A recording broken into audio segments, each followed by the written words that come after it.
ওই দূর থেকে সমুদ্রের কোথা থেকে ঢেউ আসতেছে, হ্যাঁ, এসে কোথায় কোথায় বিলীন হয়ে যাচ্ছে।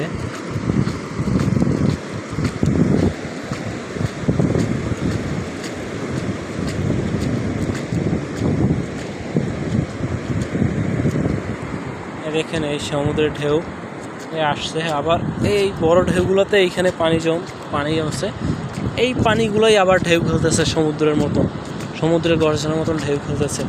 দেখেন এই যে এই পানিগুলো উল্টার ঢেউ খেলে নেমে যাচ্ছে, আবার উঠতেছে। এই যে এই পানিগুলো নেমে যাচ্ছে, এই পানিগুলো কিন্তু সমুদ্র থেকে আসা, আর এগুলো তীরে, সমুদ্রের তীরে একবার সাইডে উপকূলের দিকে পানি জমাটা। আমি কিন্তু দুইটার মাঝখানে দাঁড়ায় আছি, তারা দেখলে বুঝতে পারবেন। এই যে দেখেন এই সমুদ্রে এই যে ঢেউটা আসলো, এই তীরে এই সাইডে গিয়ে জমা হবে, ওইখানে একটু হয়তো নিচু জায়গা পানি জমা থাকে। এই যে পানি সব ওইগুলো ওইখানে গেল, ওখানে জমা থাকবে।